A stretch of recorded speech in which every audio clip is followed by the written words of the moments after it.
오늘 하나님 시리즈 11번째 시간입니다. 하나님이 어떤 분이신가? 그 11번째 시간, 오늘은 질투하시는 하나님, 질투하시는 하나님. 부제로는 하나님만큼 사랑하는 것이 우상이다 라는 제목으로 하는 말씀을 증거토록 하겠습니다. 우리 하나님의 속성을, 하나님의 품성을 우리가 11주 동안 배워가고 있습니다. 그분은 우리에게 져주시는 분이고, 감싸주시는 분이고, 일하시는 분이고, 말씀하시는 분이고, 도우시는 분이고, 그저 거룩하신 분이고, 회복시키시는 분이고, 여러 가지. 지난주에 또 거룩하신 하나님 배웠죠. 오늘 그 11번째 시간, 하나님이 어떤 분이신가? 오늘 우리가 19절의 말씀에 보니까 그는 거룩하신 하나님이시오. 그러니까 그분은 거룩하실 뿐더러 오늘 두 번째 뭐예요? 질투하시는 하나님이시니 너희 잘못과 죄를 용서하지 않으실 거래요. 만약에 너희들이 여호와 하나님을 버리고 이방신을 섬길 때 하나님은 너희들을 이제 혼내줄 거라는 얘기죠. 어찌 보면 하나님의 성품, 그 품성을 얘기할 때 질투라는 부정적인 단어가 그분 앞에 잘 어울리지 않는 듯 보여요. 그죠? 질투하신 하나님, 우리 질투라는 단어가 하나님 앞에 붙으니까 굉장히 좀 안 어울리지 않아요? 왜냐하면 우리가 생각할 때 질투라는 단어는 굉장히 옹색해 보이고 옹졸해 보이는, 뭔가 이렇게 누군가 질투한다 그러면 약간 옹색해 보이잖아요. 옹졸해 보이는 부정적인 어감인데, 그 부정적인 단어 질투가 하나님 앞에 붙었다는 거예요. 여러분, 그런데 오늘 우리가 기억해야 될 것은 모든 질투의 시작 발원지는 사랑입니다.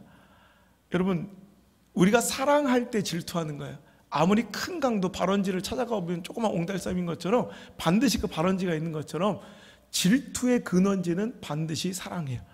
사랑하지 않고 관심 없는 것에 대해서 질투할 필요가 없다는 거죠. 그러니까 오늘도 하나님은 우리를 인격적으로 사랑하시는 분이에요. 그럼 굉장히 중요한 건데, 하나님의 지난주 우리가 배웠던 품성이 거룩이에요. 거룩은 구별됨이래요. 남다른 거예요. 뭔가 다른 거예요. 우리 하나님의 다른 여타 종교와 우상의 잡신들과 다른 그 하나의 품성이 바로 거룩인데, 하나님은 다른 여타 종교의 우상 잡신들과 다르게 우리를 인격적으로 사랑하시는 분이에요. 우리 위에 군림하고 우리를 복종시켜 조종하는 분이 아니라 하나님은 우리를 사랑하세요. 할렐루야. 굉장히 중요한 얘기예요. 하나님은 우리를 마음껏 우리를 다루실 수 있는 능력이 있으세요. 우리를 완전히 제압할 수 있다고. 그런데도 하나님은 우리 위에 군림하지 않으세요. 우리를 완벽하게 통제하며 우리를 통솔하고 자기 뜻대로 인도하실 수 있지만, 하나님은 우리를 사랑하시기 때문에 그러지 않아. 사랑하는 자를 여러분 소유할 수 있는 두 가지 방법이 있겠죠. 여러분 오해하지 말고 들으세요. 그냥 예화니까. 그러니까 예를 들어서 사랑하는 여인을 한 남자가 내 것으로 얻을 수 있는 두 가지 방법이 있을 거예요. 첫 번째, 내가 힘이 세니까 힘으로 억압해서 막 그냥 옛날에 있어 보쌈 같은 거 있죠. 보쌈. 그냥 막 두드려 패가지고 내가 데려와서 내 여자로 만들어. 그러니까 막 울고, 근데 집에 안 보내주고 막 문 잠궈서 나중에 할 수 없이 이렇게 현실을 받아들이다가 서로 그냥 정들어 사는, 이런 방법도 있을 것이지만, 어떤 남자는 한 여인의 마음이 열릴 때까지 비가 오나 눈이 오나 그 대문 앞에서 비를 호딱 맞으며 눈을 그냥 혼빵 맞으며 무릎을 꿇고 365일 이렇게 꽃을 들고 그 여인을 기다려. 그 있을 수 없는 일이야? 그럼 안 돼요? 백수라? 아니, 그래, 잘 들어봐. 아니, 너무 이렇게 세속적으로 생각할, 그냥 한 사람이 끊임없이 그 여인에게 마음을 주고 막 청을 막 끝까지 끊임없이. 그래도 어느 날 갑자기 대문이 끽 열리더니 들어오세요. 막 이런 경우가 있잖아요. 어떤 게 아름다워요? 두 번째죠. 여러분, 그 마음이 열릴 때까지 끊임없이 그 사랑을 갈구하는 거, 이게 진짜 사랑이라는 거죠. 이게 바로 우리 하나님이세요. 하나님은 우리를 충분히 제압하고 우리를 완벽하게 통제할 만한 능력이 있으신 분이에요. 말씀 한마디로 온 우주를 창조하신 분께서 우리 같은 것들을 마음껏 조정하지 못하겠냐고요. 근데 하나님은 그렇잖아요. 예를 들어서 성경을 읽는데, 전교인 성경을 같이 읽는데 갑자기 안 읽을 성경이 막 불타버리고 막 여기서 누가 졸기 시작하면 갑자기 우르릉 천둥 번개가 그 뇌를 찍어. 예배 시간에 전화가 울렸더니 갑자기 2만 볼트의 전압이 흘러서 새카맣게 타들. 한 2번만 보여주시면 들어올 때 아마 그냥 막 10번이고 100번이고 확인 또 하고 또 하고 또 하고 아예 꺼버리고 자기 자식 새끼들 막 목사가 챙길 필요도 야 막 껐어 확실히 껐어? 빨리 꺼 막 확실히 그러다가 죽는다. 얼마나 여러분 덜덜 떨면서 교회 올 거야. 아침마다 새벽 기도에 알람이 딱 울려요. 그때 딱 부부가 같이 자다가 한 사람 알람 소리를 듣고 일어났는데 남편이 꿀꿀 자 갑자기 그 경계선으로 쫙 갑자기 막 갈라지더니 끝도 보이지 않는 음부 속으로 남편이 막 빨려 들어가. 그 자기는 두려운 마음이 일어서서 새벽 기도를 향하는데 호련히 하늘에서 빛이 있어 교회까지 쫙 서치라이트로 인도해. 예배 끝나고 나가자 한 걸음 한 걸음 밟을 때마다 5만 원권이 쫙 깔려 있어. 여러분 그러면 여러분 우리가 이렇게 새벽 기도 안 나올 사람이 어디 있습니까? 번호표 들고 줄을 선다. 제발 나를 들여보내달라고. 하나님은 얼마든지 우리를 통치하고 조종하고 우리 위에 군림하고 우리를 복종시킬 수 있어요. 하지만 하나님은 그 권세와 힘으로 우리 위에 군림하지 않으세요. 오히려 스스로 의뢰 자리를 자처하시며 왜? 사랑하는 쪽이 의리거든. 더 사랑하는 쪽이 의리야. 항상 여러분 지는 편에 서 계세요. 그래서 항상 우리에게 애고하라고 애통하시며 우리의 사랑을 갈구하시는 분이에요. 오늘도 하나님께서 질투라는 단어까지 사용하시며 나 질투난다는 거예요. 네가 다른 우상, 다른 신들을 섬기고 그거 생각하고 따르면 나 너무너무 속상하다는 거예요. 여러분 이게 부담입니까? 너 그럼 혼내줄 거야? 나 용서하지 않을 거야? 이거 여러분 부담입니까? 이거 짜증납니까? 여러분 예를 들어서 하나님하고 비교될 수 없지만 갑자기 떠르릉 전화가 왔더니 박보검이 소지섭이 반응이 없어요. 막 트와이스가 막 옹성우가 막 전화 와가지고 너 어떻게 나를 놔두고 트와이스가 전화해서 어떻게 목사님 옛날에 저만 좋아한다고 그랬잖아요. 트와이스 어떻게 레드벨벳을 좋아하세요? 이러면 이거 기분 나쁘고 짜증나요? 왜 이렇게 질척거려? 이러지 마 부담스러워 이래요? 너무 행복하죠. 트와이스가 나한테 막 질투를 느낀다는 거, 박보검이 나한테 질투를 느낀다는 거, 이러면 이거 행복한 일이에요. 근데 하물며 하나님이시래요. 하나님이 우리를 사랑하셔서 그 사랑의 근원된 질투를 갖고 계세요. 우리 같은 것들을 질투하시리만큼 사랑하세요. 질투할 만큼 우리를 사랑하세요. 그래서 우리 마음을 얻기를 원하시고 항상 우리에게 갑의 자리를 내어주시고 오늘도 여호수아에게 두려운 거예요. 염려되는 거예요. 오늘 여호수아를 필두로 요단강을 건너 가나안을 정복했어요. 정복해서 적과 꿀이 흐르는 이 기름진 땅을 차지하자 하나님께서 내 사랑하는 사람에게 모든 걸 다 주고 싶잖아요. 내가 자녀들한테 막 다 주고 싶은데 그런데 걱정이 되는 거예요. 오히려 이런 것들을 풍족하게 주니까 이것들 때문에 내 자녀 교육이 인성과 품성이 망칠까 봐 걱정되는 아비의 마음처럼 아버지도 걱정되는 거예요. 우리 하나님도 여호수아의 입술을 통해서 그 백성들에게 오늘도 승리를 주시고 함께 주시고 소망을 주시고 약속을 이뤄서 가나안 땅의 정복을 이루신 하나님께서 걱정된 나머지 오늘도 여호수아 입술을 빌려 그들에게 다시 한번 사랑을 갈구하신 내용이에요. 나는 질투하는 하나님이야. 그럼 제발 오늘 내가 너에게 준 이 평강과 축복과 은혜를 누리며 이 가나안 땅을 정복하고 살아도 제발 나만 바라봐. 내 생각만 해야 돼. 나만 따라와야 돼. 나만 믿어야 돼. 오늘도 이렇게 말씀하시며 너 정말로 나 떠나서 이거 축복 줬던 여기서 이방신을 섬기고 우상을 섬기면 딱 너 가만 안 둘 테야. 이게 바로 오늘 말씀에 질투하신 하나님. 이게 어찌 부담스럽고 하나님의 품성이 여러분 두렵기만 하고 하나님의 품성이 여러분 이것이 어떻게 굉장히 폭력적인 분이라고 이해할 수 있겠습니까? 하나님 오히려 나에게 절대적인 의리예요. 이렇게 많은 걸 쏟아부어 주시고 차라리 안 주시면 돼요. 그지같이 내버려 두면 돼요. 근데 하나님 우리에게 모든 것을 쏟아부으시고 제발 나 배신하지 말라고, 나 떠나가지 말라고. 옛날에 삼류 드라마에 보면 많이 나왔어요.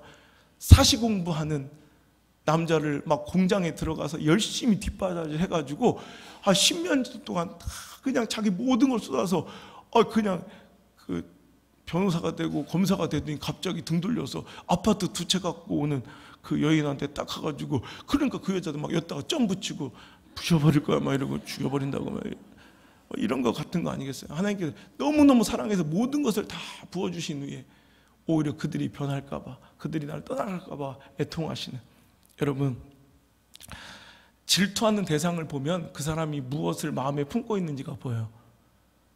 질투하는 대상을 가만히 보면 그 사람이 뭘 사랑하고 있는지가 보인다고.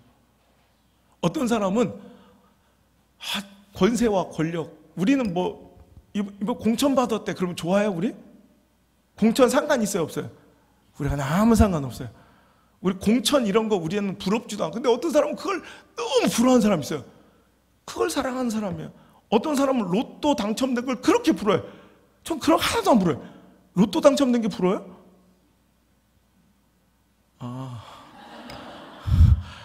살짝 눈동자가 흔들린 사람 몇 명 있었어요. 뭐 그럴 수 있어요. 어떤 사람은 막 학력, 학식, 어떤 자식이 좋은 대학 들어가는 거 막 다 필요, 그걸 그렇게 부러워하는 사람이 있어. 또 어떤 사람은 또 예배 잘 드리는 거, 신앙생활 잘하는 거 그렇게 부럽대. 또 어떤 사람은 이번 성형수술 해가지고 커진 눈알, 막 그걸 그렇게 부러워요. 눈알이 옛날보다 막 3분의 2가 커졌다. 그게 뭐야 그게? 외모. 어떤 사람이 껍데기 건물, 크기, 모여있는 사람 숫자, 재정 규모, 뭐 이런 거에 관심 갖고 그런 걸 부러워하는 사람들이 있어요. 그걸 보면, 그 부러워하는 것을 보면, 그 질투하는 것을 보면 그 사람이 뭘 마음에 품고 있는지, 사랑하는지가 보인다고. 여러분, 이영재라는 개그맨이 얼마 전에 한 예능 프로그램에 나와가지고 이런 벤츠라고 알아요? 벤츠? 차 말고 저기 VJ 있잖아요, 이렇게. 뭐 먹방 VJ. 벤츠 알아요? 내가 요즘에 그거 굉장히 좋아하는데, 고작 시리즈 몰라요? 엄청 연어 초밥을, 연어 한 마리를 사와. 그래서 밥을 막 한 줄을 싸서 걷다 하나 덮어. 그래서 그걸 이렇게 먹어요. 막 이렇게 막 그런 걸 돈을 이름이 왜 벤츠냐면 자기가 그렇게 해서 그걸 돈 벌어서 벤츠를 타고 싶었대. 근데 지금 BMW를 타고 다녀요. 배신자죠. 목적을 잃어버린 놈이죠, 이건. 벤츠 끌고 다녀요, 하얀색. 그래서 이름이 벤츠예요. 근데 오늘 예능 프로그램에 나와가지고 이영자가 이렇게 얘기합니다. 나는 뭐 여자들 이쁘고 공부 잘하고 시집 잘 가고 이런 거 하나도 부럽지 않아. 나는 그냥 벤츠가 부러워 이러더라. 저렇게 사는 인생이 너무 행복해. 저렇게 마음껏 먹으면서 돈 벌 수 있는 벤츠가 난 너무 부러운 거야 이래. 그 여인은 음식을 사랑하는 여자죠. 그가 부러워하고 질투하는 인생을 보면 그 사람이 뭘 마음에 품고 있는지가 보인다니까. 그런데 여러분 이거 아세요? 우리 하나님은 성경 가운데 질투라는 단어를 다른 어떤 곳에 사용한 적이 없으세요. 온전히 그 단어를 우리한테만 사용하세요. 하나님 다른 걸 질투해 보신 적 한 번도 없어요. 하나님은 우리에게만 질투를 표현하세요. 우리를 사랑하세요. 아니, 우리만 사랑하세요. 오늘도 이게 질투하신 하나님의 속성이에요. 오늘 여러분 그 하나님을 등 돌리고 배신하며 잊고 살아가지 않기를 주의 이름으로 축원합니다.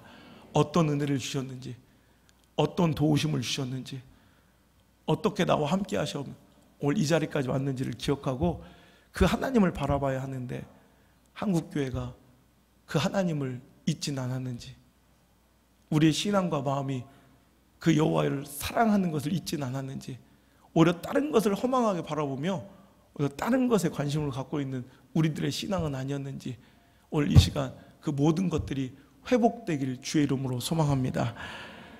여러분, 복의 자리에서 위기가 찾아옵니다. 복의 자리에서 찾아온 그 위기를 잘 극복할 수 있는 저와 여러분 되었으면 좋겠습니다. 오늘 여러분, 그들에게 문제는 뭐냐면 하나님께서 너무나도 큰 충만한 은혜와 복을 주신 것이 문제예요. 그들이 광야 땅을 살아가며 오늘도 그지처럼 그렇게 살아가면 그들은 하나님만 의존해야 살아요. 여러분, 거기가 어딘데 보셨죠? 차태현하고 배종남하고 또 남한 쓰레기예요. 맨날 남한 텔레비 보고 앉아있어요. 그 오만의 그 사막을 4일 동안 횡단하는데, 여러분 사막이 얼마나 거친 곳인 걸 여러분 아세요?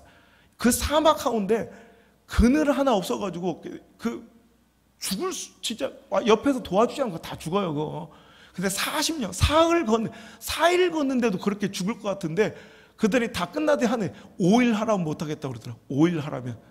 그것도 음식 다 제공해주고 안전팀 다 있고 이런데도 4일 걷는데 죽을 것 같은데 여러분 그들은 40년을 광야에서 보냈어요. 하나님께서 다 채우시고 공급하시고 함께 하셔서 그들은 하나님을 떠나서 할 수가 없어요. 근데 문제는 뭐냐면 가나안 땅의 축복이 문제예요. 가나안 땅의 축복을 누리고 은혜를 받고 복과 충만함을 누릴 때 그들은 항상 딴 생각을 하게 됐대요. 우리 인간의 본성이에요. 하나님이 이걸 가장 걱정하시는 거예요. 오늘 여러분 우리 삶에도 그래요. 차라리 어렵고 힘들 때는 주님만 바라보고 살아가는데 풍족하고 풍요하고 은혜 누리고 부흥할 때 그때가 문제예요. 여러분 개척교회 했는데도 하나님 의지 안 하면 그건 뭐 소망이 없는 거죠. 개척 때는 주님만 바라보고 주님만 의지하고 막 목숨 걸어요. 왜? 그거 아니면 살 길이 없으니까, 희망이 없으니까. 어느덧 이렇게 안정이 되고 뭔가 이렇게 누려지기 시작하면 그때부터 문제가 뭐냐면 이제 제도를, 시스템을 의지하기 시작하고 프로그램을 의지하기 시작하고 사람을 의지하고 경영하기 시작하는 거예요. 지난주 말씀처럼 어느새 교회가 거룩함을 잃어버리고 교회가 경영되어지는 거예요. 사람의 이 구조로도 충분히 돌아가는 거예요. 그럴 때 하나님을 놓치는 거예요. 하나님께서 그들을 버리실 때는 D.L. 무디 얘기처럼 우리가 너무 작고 초라할 때가 아니라 우리가 너무 커져버렸을 때다. 우리가 하나님 없이도 충분히 잘할 때, 하나님 없이도, 기도 없이도, 매달림 없이도, 말씀 없이도 충분히 살만해진 지금이 가장 위기라는 거예요. 오늘 여러분 복이 있다고 끝난 게 아니에요. 여러분 복을 받는 것도 어려워요. 여러분 복 받기도 어렵죠. 그죠? 복 받기를 바라요. 이 땅에서도 여러분 복을 구하는 건 잘못된 게 아니에요. 그 복을 잘못 사용하니까 그게 문제지. 여러분 복을 구하는 건 잘못된 게 아니에요. 하나님께서는 몇몇 예외 빼놓고는 하나님께서 믿음대로 살아간 자에게 복을 주셨다고요. 여러분 복 받으시길 원해요. 아니면 싹 다 망하든가. 자, 복 받으시길 원해요. 여러분 복 받는 것도 어려워요. 실무에서 성공가 잘 되기 어렵잖아요. 다들 다 잘 되진 않잖아요. 복 받기도 어려운데 더 어려운 건 그 복을 지켜내는 거예요. 그게 훨씬 더 어려워요. 근데 더 나가서 그 복을 잘 지켜내서 자녀 세대까지, 다음 세대까지 물려주는 건 이건 어마어마하게 어려워요. 이따위로 살아서는 안 돼. 여러분 복 받기도 어려워요. 그 복을 받으시는 가정이 되시길 바라고, 그 복 하나 받고 은혜 받고 평강을 누리고 행복했는데 거기까지인 사람들이 있어요. 그 복을 잘 누리고 지키지 못했던, 그래서 오히려 그 복이 독이 되었던 그런 인생의 경험, 쓰디쓴 경험들이 얼마나 많습니까? 오늘 하나님께서 그래요. 만약에 20절 너희가 여호와를 버리고 이방신들을 섬기면 어떻게 하시냐? 너희에게 복을 내리신 후에라도 돌이키신대요. 여러분 복을 받으면 그게 끝난 게 아니야. 하나님 만나서 은혜 받으면 그게 끝난 게 아니라 은혜를 주셨을지라도, 축복을 주셨을지라도, 소망의 약속을 주셨을지라도, 평강을 주셨을지라도, 건강을 주셨을지라도 아멘 할 때까지 해보려고 그러는 거예요. 저는 여러분 행복을 주셨을지라도, 화목을 주셨을지라도 돌이키실 수 있는 분이라는 거예요. 왜? 질투하시기 때문에, 우리를 사랑하시기 때문에. 그렇게 그것과 매달려 그것과 눈 팔려 마음 뺏겨 살아가기를 하나님 원하지 않으세요. 하나님은 그들이 나와 함께 행복하길 원하고, 나와 함께 동행하길 원하고, 나만 바라보길 원하시는, 우리를 인격적으로 사랑하시는 분이에요. 하나님께 베풀어진 그 은혜와 축복을 잘 누리고 지키며, 그럼에도 불구하고 하나님께 의존적이고, 하나님만 바라보고, 하나님만 꿈꾸고, 하나님만 예배하고, 하나님만 의지하고, 하나님만 사랑해야지.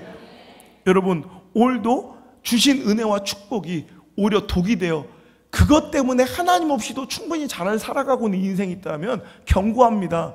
여러분 그거 다 무너집니다. 복의 자리에서 찾아온 위기, 여러분 이것들을 극복하시길 바랍니다. 복이 독이 되지 않길 바랍니다. 은혜가 배불러 독이 되지 않길 바라고, 그 축복과 관계, 이 행복이 여러분 배불러 독이 되지 않길 바라고, 당신이 준 그 축복과 물질의 풍요함이 독이 되지 않길 바랍니다. 할렐루야. 나에게 주신 얼마나 좋은 뭐 학식이, 지식이, 또 외모가, 뭐 물론 우리 교회는 안 주셔서 감사해요. 그래서 질투할 일이 없대요. 서로 오면, 주일날 오면 서로 소망을 얻고, 서로 보면 위로를 얻고 간다고 그래. 너무 감사하게도. 그래서 하나님께 주신 것들이 오히려 독이 되어가지고 오히려 하나님을 잊고, 아니 건강 주셨더니 그 건강 가지고 꽃놀이 구경 다니며 골프 치러 다니느라고 하나님과의 관계가 훼손이 돼요. 그래서 하나님께서 물질 풍요함주에 그 돈 세느라고 돈 버느라고 정신 팔려가지고 하나님과의 그 관계와 예배도 훼손시켜요. 관계의 즐거움과 화목을 주셨더니 그 관계에 정들어가지고 그 관계에 미쳐가지고 지득이 희득거리느라고 하나님을 못 만나요. 이게 우리들의 인생일 수도 있다는 거예요.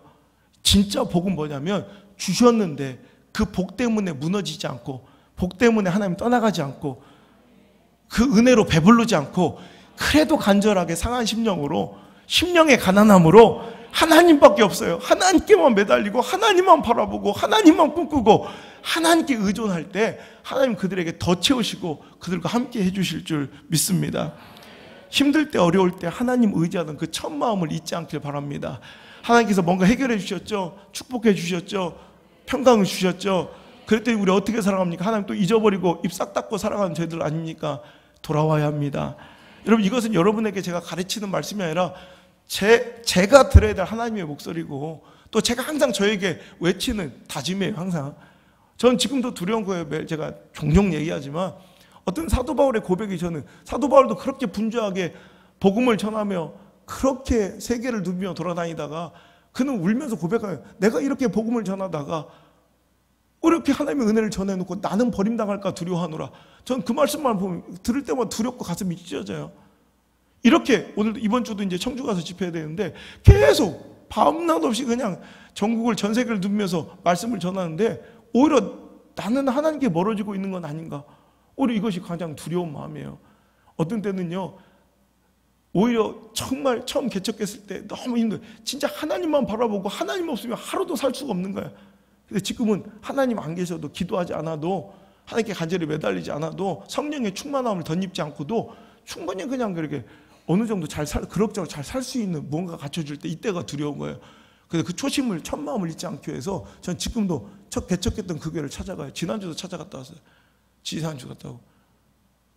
내 초심이 흔들릴 것 같으면 처음 내가 등짐지고 개척했던 그 교회를 여기 얼마 안 걸리니까 가가지고 거기 혼자 가보면 그 의자들, 그 냉난방기, 그 제가 마지막에 다 사놓고 온 거예요. 그냥 너무 막 그냥 마음이, 내 딸을 시집 보내는 것 같더라고. 한 고신축 교회에 이렇게 매각을 하는데, 그래가지고 그 딸한테 마지막까지 이쁘게 해주고 싶어서 그 의자를 오히려 다 갖고 나와도 될까 말까 하는데 오히려 새 의자로 싹 해주고, 그랬더니 내가 샀던 다 그것들이, 내가 등짐지고 날랐던 그 모든 흔적들이 다 있어. 거기 가면 드디어 이제 첫 마음 회복되는 거야. 초심이 다시 되찾아지는 거야. 지난주도 가서 무릎 꿇고 엉엉 울다 왔어요. 여러분, 풍족함이 무서운 영적 위기일 수도 있어요.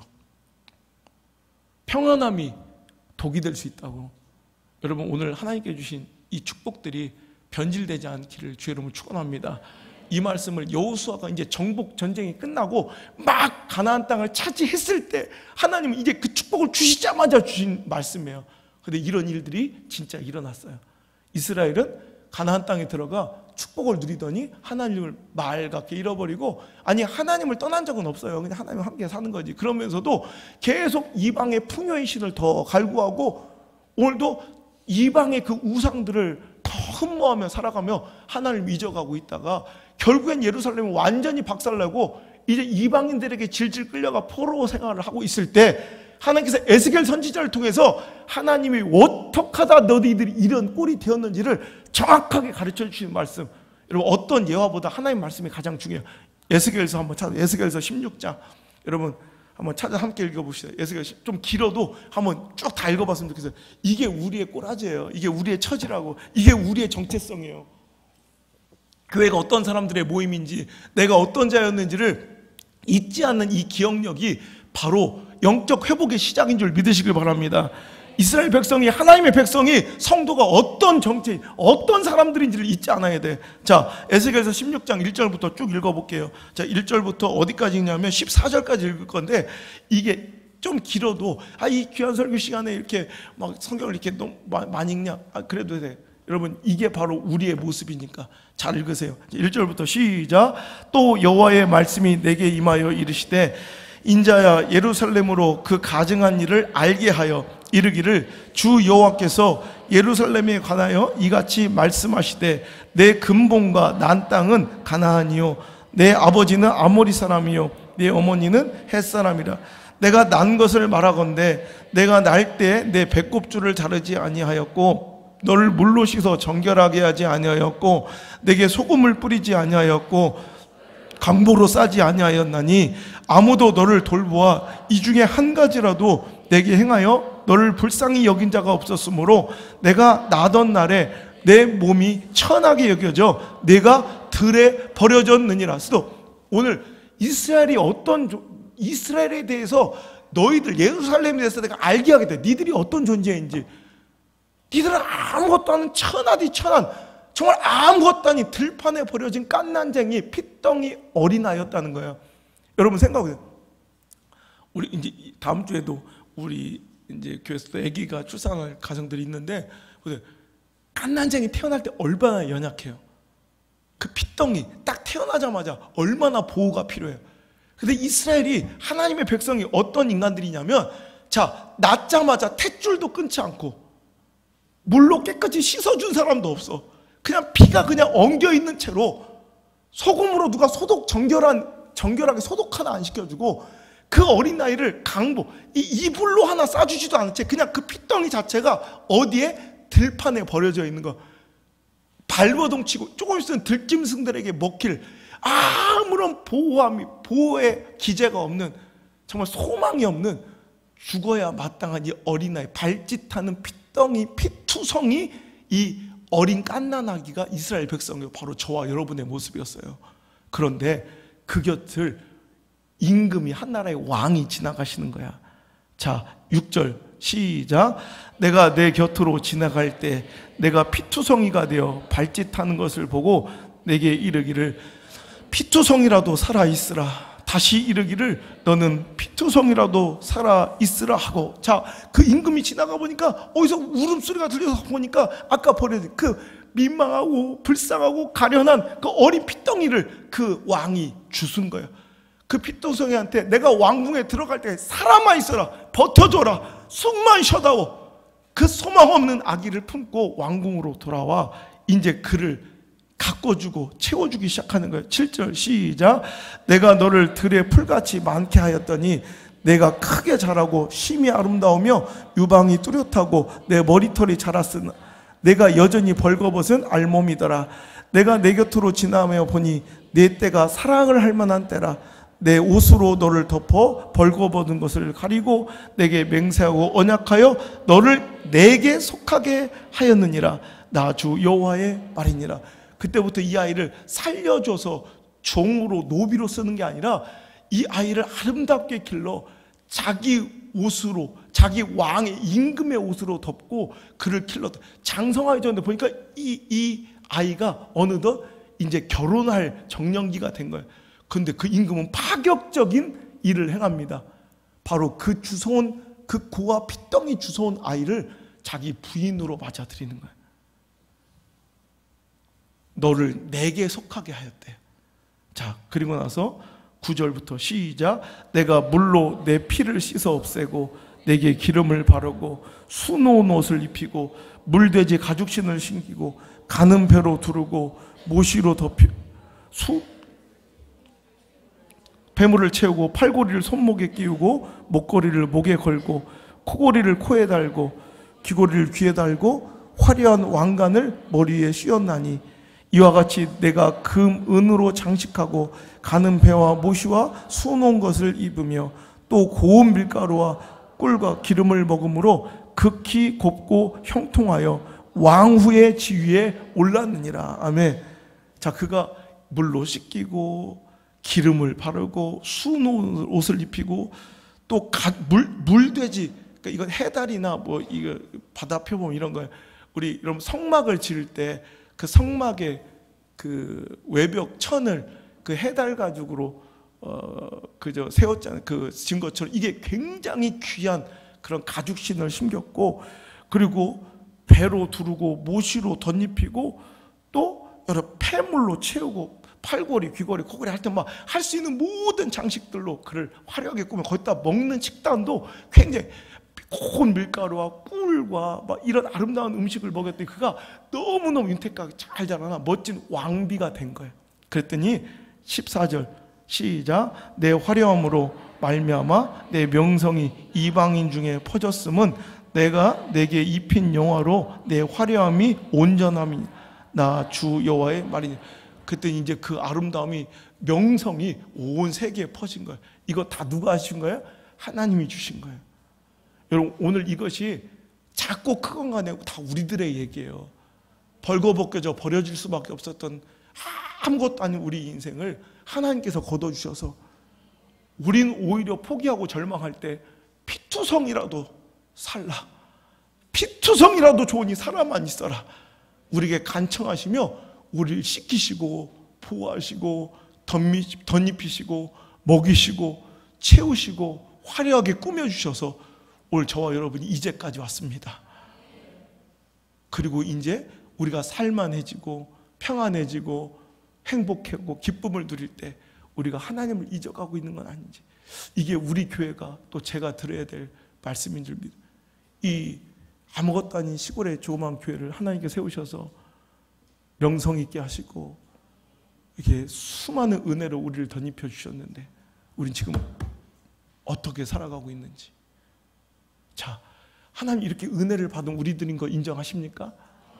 근데 여러분 제가 항상 설교할 때 그러나가 문제예요. 그 뒤에 그러나가 붙으면 비극이에요. 여기까지 하나님의 그 은혜 이런 은혜를 받은 우리들인데 여기까지만 참 감사한데 뒤에 그러나 이게 붙으면 비극인데 그들은 그러나가 붙어요. 15절 시작. 그러나 내가 내 화려함을 입고 내 명성을 가지고 행음하되 지나가던 모든 자와 더불어 음란을 많이 행함으로 내 몸이 그들의 것이 되도다. 그들이 명성 가지고 그 화려하게 이쁘게 해줬더니 그것 가지고 한 여인, 그 왕비가 된 여인이 길 가는 사람들에게 몸을 파는 창녀처럼 그들 아무 지나가는 나그네들의 그냥 몸이 되어버린 거예요. 얼마나 비참한 모습이에요. 이게 우리 한국교회, 우리 교회, 우리 인생과 신앙의 모습이 아닌지 점검해보고 그냥 여기 안에 모든 잡다고 더러운 것들이 다 들어왔네. 이 안에 정결하고 하나님만 바라봐야 될 그 은혜 입은 자들의 모임이 너무 더럽고 추악한 것들로 가득 차 있는 거예요. 그 뒤에 보면 16절 내가 내 의복을 가지고 너를 위하여 각색으로 산당을 꾸미고 거기에서 행음하였나니 이런 일은 전무후무하니라. 왕이 입혀준 그 색동옷을 가지고 무당 산당을 만들고 거기서 행음했고 17절 내가 또 내게 준 금, 은 장식품으로 너를 위하여 남자 우상을 만들어 행음하고 18절 내 수놓은 옷을 그 우상에 입히고 내가 너에게 기름과 향을 그 앞에 베풀며 19절 내가 내게 주어 먹게 한 내 음식물 곧 고운 밀가루와 기름과 꿀을 내가 그 앞에 베풀어 향기를 삼았나니 과연 그렇게 했느니라. 주 여호와의 말씀이니라. 그러면서 그 뒤에 이제 다 행음하는 얘기가 막 더 이상 읽기도 싫고 여러분 이거예요. 이게 우리들의 모습 되지 않기를 하나님이 원하셔서 우리를 사랑하심으로 질투하시는 하나님께서 오늘 우리에게 또 한 번 간절히 청하시는 거예요. 나에게 돌아오라. 나를 기억해달라. 나만 사랑하라. 나만 바라보라 이거예요. 오늘 하나님께 주신 그 수많은 은혜와 축복을 도구로 오늘도 하나님을 대적하며 다른 우상에 빠져 취해 살고 있는 우리들에게 경각심을 주게 하여 오늘도 이 말씀을 주신 줄 믿습니다. 여러분 우상 숭배하지 말아야 합니다. 우리는 생각할 때 저는 절에 가서 부처 앞에 절한 적도 없고 이방의 교례 앞에 순복한 적도 없으니 저는 뭐 깨끗합니다. 우리가 눈에 보이는 형상 앞에 절하지 않는 것 이것만이 우상 숭배가 아니라 우리 안에 여러분 말씀의 오늘 부제목처럼 하나님만큼 사랑하는 것이 바로 우상이에요. 여러분 우리는 하나님을 사랑하는 사람들이 아니라 하나님도 사랑하는 자들이 아니라 우리는 하나님만 사랑하는 자들이 되어야 돼요. 오직 하나님만. 오늘 여러분 이 말씀에 이런 징조 귀한 여러분 우리 본문으로 돌아가 보면 여호수아가 오늘 오늘도 가나안의 축복을 누리고 하나님 주신 이 귀한 은혜들이 넘쳐나니까 또 이런 징조들이 보이는 거야. 어느 순간. 그러니까 여호수아가, 자, 오늘 본문에 여호수아서 24장 15절로 넘어가면, 자, 결단하라는 거야. 또 우상 숭배하든지 하나님 선택하든지, 오늘 어정쩡하게 두 달에 걸치지 말라는 거예요. 여러분, 우상 숭배는, 여러분, 그들은 이스라엘 백성은 한 번도 하나님을 떠난 적이 없어요. 여러분, 오해하지 마세요. 하나님을 완전히 떠나가고 버려서 그들이 망한 게 아니라 이스라엘 족속은요, 한 번도 하나님을 버린 적이 없어요. 계속 하나님 신앙 안에, 여호와 신앙 안에 있었어요. 그런데도 그들은 하나님만큼, 아니 하나님보다도 사랑하는 다른 우상들이 있었을 뿐이죠. 그들이 완벽하게 하나님을 딱 버리고 우상을 선택한 적이 한 번도 없다니까. 마치 우리들처럼 끊임없이 교회를 다녔다고요. 한 번도 교회를 떠나주고 나 이제 절에 다닐래 이런 사람이 아무도 없었다고요. 마치 우리처럼 하나님 안에 있었지만 그들 안에 진정한 여호와 신앙이요, 유일한 야훼 신앙, 하나님을 사랑하는 사랑이 없어, 하나님만 사랑하는 신앙이 없었을 뿐이지, 그들도 우리처럼 교회 안에 하나님 안에 머물렀다고요. 그런데 오늘 하나님은 끊임없이 엘리야를 통해서도 여호수아를 통해서도 끊임없이 선택과 결정을 요구하세요. 왜? 질투하시는 분이니까. 선택하라, 결정하라. 야, 15절 읽어볼게. 시작. 만일 여호와를 섬기는 것이 너희에게 좋지 않게 보이거든 너희 조상들이 강 저쪽에서 섬기던 신들이든지 또는 너희가 거주하는 땅에 있는 아모리 족속의 신들이든지 너희가 섬길 자를 오늘 택하라 이거야. 확실하게 택하라. 너희들이 이방신 섬길 거면 택하라 이거야. 택하라. 그런데 그 뒤에 오직 나와 내 집은 여호와를 섬기겠노라. 그런데 나와 내 집은 오직 여호와만 섬기겠다는 거예요. 오늘 여러분 이 말씀에 우리도 아멘하며 저도 그러하겠나이다. 여러분 열왕기상 18장에도 똑같이 너희가 언제 하나님과 이방의 우상 사이에서 머뭇거려, 바알 사이에서 머뭇거리느냐. 바알이 신이라고 생각하면 바알을 섬기고 하나님이 하나님이라고 생각하면 하나님 편에 설지라. 그랬더니 그들은 머뭇거리면 아무도 서지 않아요. 하지만 우리에게 오늘 그 결단이 있었으면 좋겠어요. 우리가 하나님 편에 서시길 바라요. 하나님만 사랑하시길 바라요. 여러분 하나님만큼 하나님처럼 사랑하는 것, 하나님 다음으로 사랑하는 것, 이것이 모두 다 우상입니다.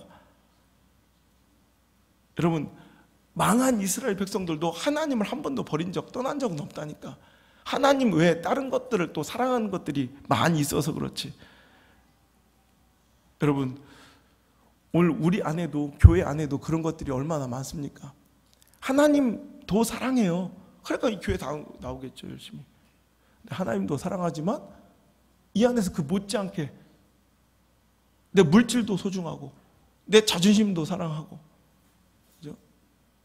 내 풍요도 있어야 되고 내 정치적 성향도 지키고 보호함을 받아야 되고 내 인간적 감정과 관계의 화목도 지키고 보장돼야 되고. 이러니까 문제예요. 우리는 그냥 이 자리에 하나님만 사랑해서 나오셔야 돼.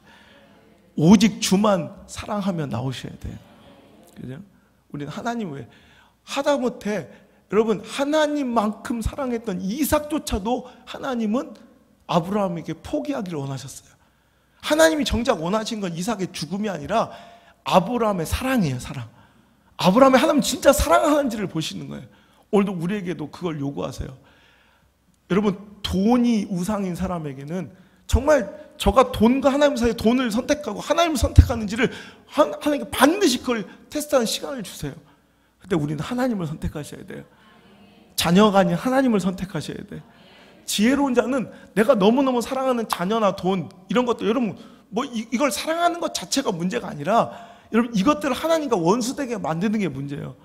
교회 안에서도 오늘도 하나님만큼이나 중요하게 생각되는 여러 가지 형식들, 내 지위들, 내 자존감들, 뭐 직분들, 뭐 이런 허접한 것들이 너무 우상처럼 덕지덕지 교회 안에 너무나도 많아서 그거 없으면 하나님이고 뭐고 은혜고 말씀이고 필요 없는 것들이 있죠. 이게 다 우상이에요. 지금 우리 안에 얼마나 많이 있어요. 어떤 사람은 이 교회 안에 관계의 우상을 섬기고 살아가는 사람이 있고요. 어떤 사람은 자존심의 우상을 섬기고, 어떤 사람은 내 감정의 우상, 내 감정 조금 건들리고 수틀리면 그건 끝나버리는 거예요. 이게 다 우상이에요. 어떤 사람은 물질과 돈의 유익. 그래서 우리 교회, 내가 우리 교회 다단계 하는 거 입도 뻥끗하고 한 번만 걸리면 무조건 다 쫓아야 된다. 그러니까 돈이 우선. 그래서 나가버리잖아요, 교회. 근데 어떤 교회에서 막 연락 오더라고. 와, 대단하다, 목사 이런 설교 할 수 있냐. 교회는 그거 스트림 나가면 그게 돈이 우상인 거야. 자식이 우상인 거야, 자식. 따라서 어떤 건 자식 혼내면 못 견디는 사람 있어요. 아닌 건 아니라고 혼내주고, 여러분, 격려도 필요하지만 아닌 건 아니라고 이 시대를 꾸짖을 줄 알아야 되는데, 내 자식 건드리면 막 난리가. 이게 우상인 거예요. 여러분, 지혜로움이 있길 바라요. 진짜 내가 소중하게 여긴다면 하나님과 원수되게 만들지 말아야 돼요. 우리 그것마저도 하나님 앞에 내려놓으려고 하면 하나님께서 내가 상상하고 내가 그것들을 사랑해서 내가 할 수 있는 조치들보다 훨씬 더 큰 하나님의 손길로 그것들을 채우시고 보호해 주세요. 아브라함이 이삭을 내려놓자 하나님이 이삭을 죽이신 것이 아니라 이삭에게 아브라함이 기도조차 못했던, 간구조차 못했던 큰 축복 은혜로 그를 떠나지 않냐 하시고 보호하시며, 그 인생의 위기마다 내가 네 아버지 아브라함 때문에 너 지켜주는 거야. 누누이 얘기하면 그 곁을 떠나지 않으십니다. 그 축복을 물려주는 자가 지혜로움이지, 진짜 자식을 사랑하는 사람이지. 그러니까 어떤 사람은 내가 뭐 자식들 혼내잖아요. 예배 똑바로 안 드리거나 예배 시간에 졸거나, 그죠? 뭐 이렇게 하면 그리고 막 혼을 내잖아. 그리고 그것 때문에 막 목사가 막 혼을 낸다고 떠나간 사람도 많았어요. 괜찮아. 그래도 혼내줘야 돼. 아닌 건 아니라고. 사랑하니까 그래. 사랑하니까. 오히려 사랑하니까, 내가 너무나도 사랑하는 그 대상을 하나니까 원수 만들지 않으려는 게 내 지혜고 몸부림이에요. 내가 너무너무 사랑하는 가정들, 우리 안종사 그러더라고요. 목사님 처음에 내가 놀랬다. 그렇게 뭐 친하고 목사님한테 잘하는 가정인데도 아닐 때는 막 불같죠. 이게 내가 그 가정을 지키는 길이야. 만약에 내가 그 가정을 인간적인 관계로 끼고 돌잖아, 감정적으로 놀아나잖아. 그럼 하나님께 그 가정 치우시더라. 그 가정 버리시더라. 난 그게 싫어서 내가 사랑할수록 절대로 감정이 흔들리지 않아. 오히려 어느 정도 거리를 두고, 정말로 절대로 내가 내 옆에 두고 싶은 사람은 오히려 더 혹독하고 강한, 하나님 앞에서는 어떤 것도 없는 거야. 그냥 그래야 하나님께 지켜주시더라. 너도 이거 꼭 배워라. 내가 안정사한테 얘기했다고. 너도 이거 꼭 배워라. 여러분, 사랑할수록 하나님과 적되게 만들면 안 되잖아. 원수 되면 안 되잖아. 여러분, 이 시대에 어찌 보면 돈이 우상일 수 있어요. 가장 큰 여러분 대적이, 우상이 돈일 수 있죠. 여러분 생각해 보세요. 오죽하면 예수님께서 공생의 기간 설교의 대부분을 이 물질에 관한 경고와 말씀으로만 채워가셨다는 거 아세요, 여러분? 설교의 대부분이 돈 얘기예요, 돈 얘기. 돈. 왜? 그만큼 하나님의 신앙을 흐트릴 수 있는, 하나님과 관계를 깰 수 있는 가장 위험한 요소가 돈인 걸 우리를 만드신 분이 아시는 거예요. 우리를 창조하신 분이 아시는 거예요. 그러니까 마태복음 6장 24절에 뭐라고 하면서, 사람이 두 주인을 섬기지 못할 것이니 혹 이를 미워하고 저를 사랑하거나 혹 이를 중히 여기고 저를 경히 여김이라. 너희가 하나님과 재물을 겸하여 섬기지 못. 여기서 재물 할 때 만몬, 여러분 잘 아시죠? 이 재물 물질을 그냥 돈으로 화폐로 얘기하지 않으시고 만몬, 의인화해서 어떤 우상, 만몬이라는 신으로, 하나님이든 만몬 신이든 두 중에 하나를 선택해서 종이 돼야지, 목사가 하나님의 종도 되고 만몬의 종도 되면 안 되고, 성도가 하나님의 종도 되고 만몬의 종이 되면 안 된다는 거예요. 물질은 하나님과 상관없는 그냥 내 소유물이 아니라 물질 또한 하나의 우상이에요. 그러면서 나온 얘기가 뭐예요? 여러분, 우리가 너무나도 잘 아는, 너희는 무엇을 먹을까, 무엇을 입을까, 무엇을 마실까 염려하지 좀, 걱정하지 좀 마라, 이 얘기를 하시는 거예요. 그 유명한 말씀이 나오는 거예요. 거기서 야, 저 날아다니는 참새 한 마리와 저 들에 펴있는 백합꽃 하나를 봐라. 저것들이 걱정, 내일은 비가 올까? 이렇게 찢는 듯한 이 태양빛에 이거 나 말라 죽진 않을까? 이거 걱정하냐? 하나, 저 들풀 하나도, 저 날아다니는 참새 새끼 한 마리도 먹이시는 분이 하물며 네 하나님 아버지일까 보냐?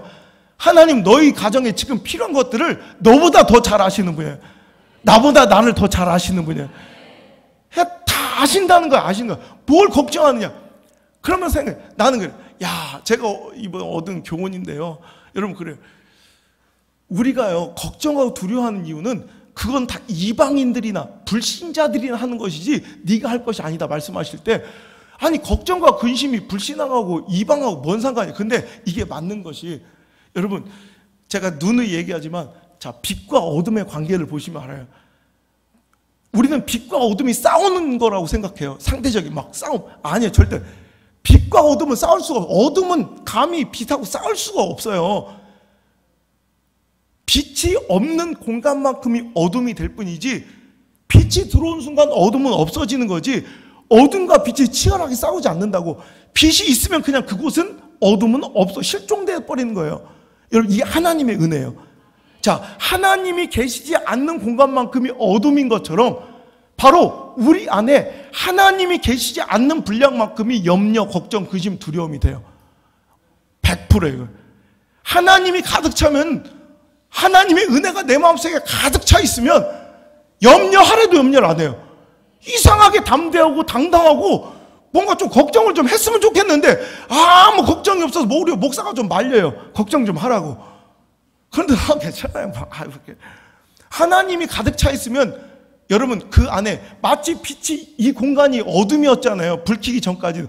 불을 켜자 어둠이라는 공간은 완전히 사라진 것처럼 우리 안에 하나님이 계신 만큼 그 공간만큼이 여러분 우리의 하나님의 영역이 된 거고, 빛이 없는 만큼 하나님이 슬슬 빠져나가, 내 마음에 은혜가 그만큼이 어둠이 돼요. 그만큼은 비어있지 않고 하나님이 계시지 않는 공간만큼은 두려움, 염려, 걱정, 근심. 그래서 지난주에 제가 3부 예배 설교 제목이 그거였잖아요. 왜 슬픈 예감은 틀린 적이 없나. 그런데 어저께 제가 새벽에 방송 마치고 또 밥을 못 먹어서 배고파서 울산에서 밥을 먹는데 갑자기 우리 애들하고 같이 방송국 가가지고, 애들은 책 읽고 방송하고 녹음 끝낸 다음에 같이 감자탕을 먹으러 갔어요.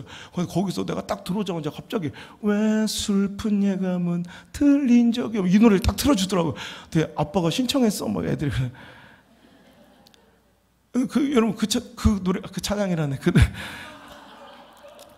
그 노래를 들으면서 내가 그랬죠. 왜 슬픈 예감이, 우리 삶에 왜 슬픈 예감은 틀린 적이 없나. 악해서 그래. 잠언서 10장 24절의 말씀에 악인에게는 그의 두려워하는 것이 임하거니와 의인은 그 원하는 것이 이루어지느니라. 재밌는 얘기예요. 의인은 자기가 원하는 것들만 자꾸 이루어져. 어머 이상해. 어머. 느껴봤어요? 이 악인들아? 못 느껴봤죠? 의인들은 막 근데 악인들은 어째 이렇게 그 슬픈 예감, 이렇게 되면 어떡하지? 어떻게 이런 일이 딱딱 벌어진다. 자, 그래, 내가 그때 설명해 줬죠. 의인은 그럼 좋은 일만 주장창 생기고 꽃길만 걸어가냐? 그렇지도 않더라고요. 그럼 악인은 맨날 안 좋은 일만 생기냐? 그렇지도 않아요. 그런데 왜 이 말씀이 이게 오케이냐? 이 말씀이 왜 우리에게 소용되느냐? 자, 생각의 분량의 차이예요. 의인은 걱정이 없어요. 두려움 대신 하나님과 함께한 하나님 뜻대로 살아가는 게 의인이라고 그랬죠. 죄는 다른 게 아니라 하타트, 비껴나가고 어긋난 게 그게 죄고 악이에요. 자, 악은 막 우리가 막 생각하처럼 막 이런 게 악이 아니라 하타트, 하나님의 뜻과 관역을 비껴가다, 이게 악이에요. 똑같은 단어예요. 관역이 여기 있는데 관역을 비껴나간 게 악이에요. 죄예요. 자, 그렇다면 의인은 뭐냐면 관역에 맞은 거예요. 하나님 뜻하고 딱딱딱 맞아. 하나님 뜻대로 살아가는 사람들은, 오늘도 하나님과 동행하며 함께하며 살아가는 사람들은 걱정, 근심이 없어. 항상 무슨 소망을 생각하고 비전을 꿈꾸고, 내 자녀들 어떻게 될, 하나님 주신 축복이 막 예상이 되고 행복과 기쁨이 넘쳐나요. 그러니까 그런 일이 벌어지고 발생될 때마다 어머, 이거 내가 옛날에 생각했던, 어머, 내 뜻대로 되는, 어머, 내 기도대로 되는, 이렇게 되는 거예요. 근데 악인들은 뭐예요? 하나님 뜻대로 생각하지 않고 하나님 뜻대로 살아가지 않으니까 하나님 계시지 않는 삶이에요. 자, 하나님이 계시지 않는 만큼이 두려움과 걱정과 염려예요. 그래 맨날 무슨 생각해요? 걱정, 염려, 근심, 그것만 하고 생각하고 살아가니까 여러분 맨날 생기는 일들이, 그런 내가 생각했던 일들이 벌어지잖아. 내가 두려웠던 일들이 벌어지니까 어머, 또 그럴 줄 알았어. 내 인생이 뭐 이렇지, 뭐 남편 복 없는 년이 자식 복도 없대더니 열을 운 년이 보름은 못 울겠냐, 그러면서 맨날 질질 철면서 하는 거예요. 여러분, 이 생각의 분량의 차이, 생각의 분량의. 의인은 안 좋은 일이 하나도 없는 게 아니라 좋은 생각만 해. 비전을, 사명을 꿈꿔. 내가 어떻게 하면 내가 하나님 영광 돌릴까? 막 희망차서 살아가니까 그런 일들이 벌어지는 게, 맨날 음습하게 막 하나님 떠나 살아가는 사람들은 걱정, 근심, 불안. 그러니까 시계만 보면 4시 44분이야 맨날. 재수없게 어머, 또 보네, 4시 44분이야 맨날 이러고 사는 거예요. 여러분, 오늘도 빛이 없는 공간이 어둠인 거예요. 당신의 마음속에 하나님이 빠져나간 은혜가 빠져나온 만큼이 걱정 근심이에요. 왜 걱정 근심이에요? 없어서? 부족해서? 초라해서? 아니에요. 옛날보다 상황과 현상이 더 열악해? 아니에요. 하나님이 안 계셔서 그래. 어찌 보면 내가 볼 때 얼마 전에도 막 상담하는 사람들 보면 옛날보다 지금 훨씬 더 좋아졌어. 옛날보다 훨씬 더 화려해지고 훨씬 더 이뻐지고 훨씬 더 많아지고 풍족해졌는데 오히려 옛날보다 막 더 슬퍼하고 힘들어하고 막 우울증에 걸리고 아파하고 포기하려고 해. 오히려 포기하려면 그때 했어야지. 그때 심각했는데 지금 훨씬 더 좋아. 지금 볼만해. 근데 막 죽겠대. 왜 그런지 알아요? 하나님이 안 계시니까 그래. 하나님이 안 계시니까. 내 안에 하나님의 은혜가 빠져나간 거예요. 그만큼 어둠이 찾아와서 맨날 이방이죠. 하나님 안 계신 자와 똑같이 살아가는 거예요. 걱정, 근심, 염려, 불안. 여러분 이제 하나님이 오셔야 돼요. 이건 이방인들만 하는 거예요. 하나님은 당신에게 있는 것을 다. 그래서 제발 무엇을 먹을까, 무엇을 마실까, 무엇을 입을까 걱정하지 말고 그 솔루션, 그 걱정과 염려를 해결할 수 솔루션을 뭐라고 주셨어요? 마태복음 6장 마지막 결론이 뭐예요? 너희는 먼저 그의 나라와 그의 의를 구하라 그러시죠. 그럼 내가 너한테 다 더하리라. 이게 솔루션이에요. 뭐 다 상관없어 보이는데 너 두 주인 섬기면 안 돼? 너 하나님 나보다 돈 더 사랑하면 안 돼? 그러더니 너 걱정 근심하지 마. 이건 이방인들이 하는 거야. 내가 다 알고 있어. 너한테 뭐가 필요한지. 그러면 솔루션 결론이 희한하게 말도 안 돼가지고 다 말이 되는 거예요. 솔루션은 뭐예요? 너는 그냥 내 생각만 해. 이거예요. 너 아무것도 네가 왜 그런 거? 넌 나만 바라보면 돼. 우리 재벌집에 우리 수진이가 시집을 갔어요.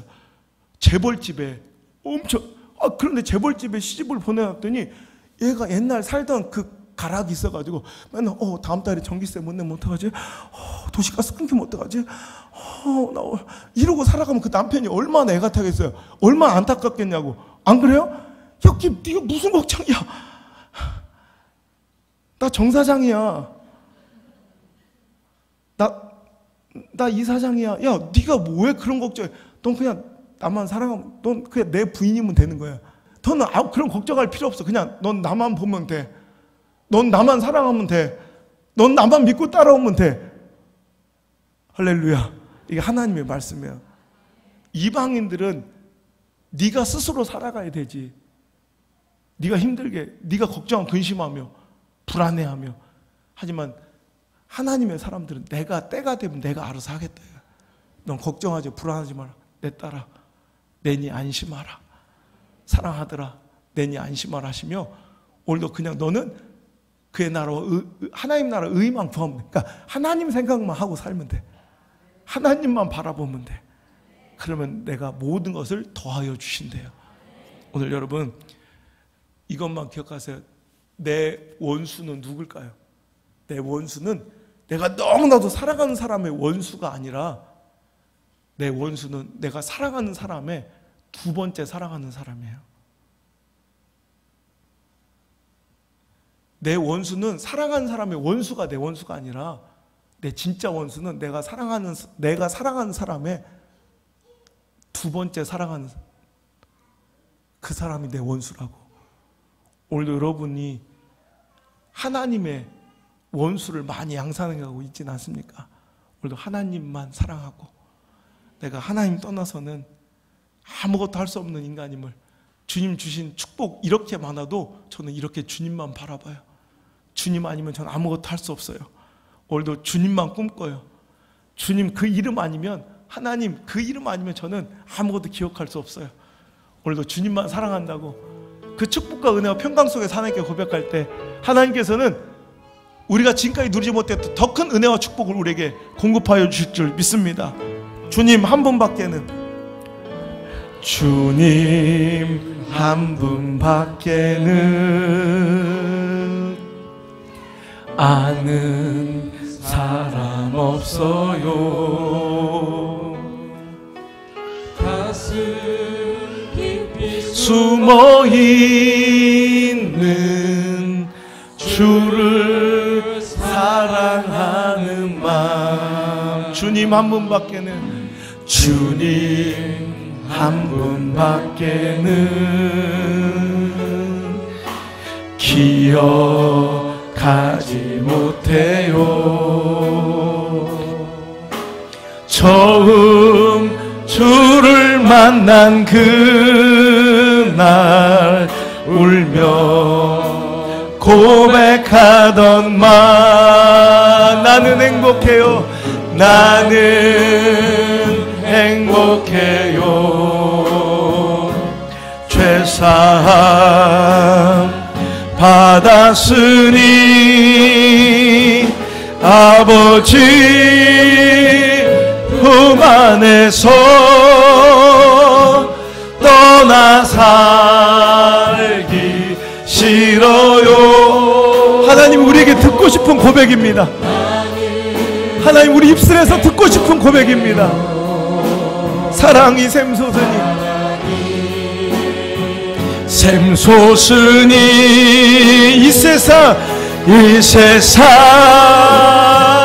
무엇이든 채우고도 나. 다시 한번 고백합니다. 주님 한 분밖에는, 주님 한 분밖에는 사랑할 리 없어요. 사랑할 리 없어요. 작은 가슴 뜨거우게 주님 피가 흘러요. 주님 한 분밖에는 약속한이 없어요. 나를 믿고 따르는 자 반석 위에 서리라. 나는 행복해요. 나는 행복해요. 죄사함 받았으니 아버지 품 안에서 떠나 살기 싫어요. 나는 행복해요. 사랑이 샘솟으니 이 세상 무엇이든 채우고도 나는 행복해요. 나는 행복해요. 죄사함 받았으니 아버지 품 안에서 떠나 살기 싫어요. 나는 행복해요. 사랑이 샘솟으니 이 세상 무엇이든 채우고 남아요. 주님 한 분밖에는 사랑할 리 없습니다. 주님도 사랑하는 자들이 아니라 주님만 사랑하는 자들로 이 재단이 가득 차게 도와 주옵소서. 오늘도 주신 풍족, 은혜, 평강, 건강, 행복 누리며 그 축복이 독이 되어 하나님 떠나고 등 돌리는 이유 되지 않게 하시고 오직 하나님만 바라보며 하나님만 꿈꾸며 하나님만 사랑하며 하나님만 소망하며 살아가는 아름다운 종들로 이 재단이 가득 차게 도와 주시옵소서. 오늘도 아버지, 오늘도 질투하신 하나님의 품성, 오늘도 우리를 사랑하셔서 늘 의뢰 자리에 계시고 우리에게 갑의 자리 내어주시며 우리에게 사랑을 갈구하시는 하나님의 그 애타는 음성을 듣게 하시고 이제 그 음성을 쫓아 오늘도 주님 품으로 돌아오는 아름다운 성도들이 많아지게 하여 주옵소서. 있을 곳에 우리가 있게 하시고 마음 둘 곳에 마음 두게 하시고 주여 내 발걸음이 주님을 향해 걸어가는 아름다운 발걸음으로 이어지게 하시며 주님 없이도 충분히 잘 살았던 세상의 부귀와 명예 권세를 흠모했던데 더러운 마음 내려놓고 이 시간 하나님만 사랑하며 다시 하나님 한 분밖에 없다고 아버지 품을 떠나 살기 싫다고 고백하는 아름다운 성도들의 가정이 될 수 있도록 인도하여 주옵소서. 이제는 나를 위해 기꺼이 십자가 지기까지 사랑하신 예수님의 은혜와 나를 질투하리만큼 우리 같은 것들을 질투하리만큼 사랑하시는 내 아버지 하나님의 사랑과 이 광야 같은 세상 우리 힘으로 아무것도 할 수 없어 발짓한 핏덩이 같은 우리 인생을 불쌍히 여기시고 공급하시고 채우시고 보호하시고 인도하시는 보혜사 성령님의 그 거룩한 손길이 오늘 자리에 나와 오늘도 하나님께 회복하고 돌아가며 하나님의 사랑을 느끼고 이제 하나님만 사랑하기로 하나님만 꿈꾸기로 오직 예수 이름 부르짖고 돌아가는 모든 성도들의 머리 위에와 저들의 가정과 인생과 더 나아가 저들의 자녀와 자손들의 삶 가운데 그 발걸음 위에 이제부터 떠나가지 마시고 이를 쳐도 떠나지 마시고 이를 쳐도 떠나지 마시고 영원히 함께 계시기를 간절히 축원하옵나이다. 아멘.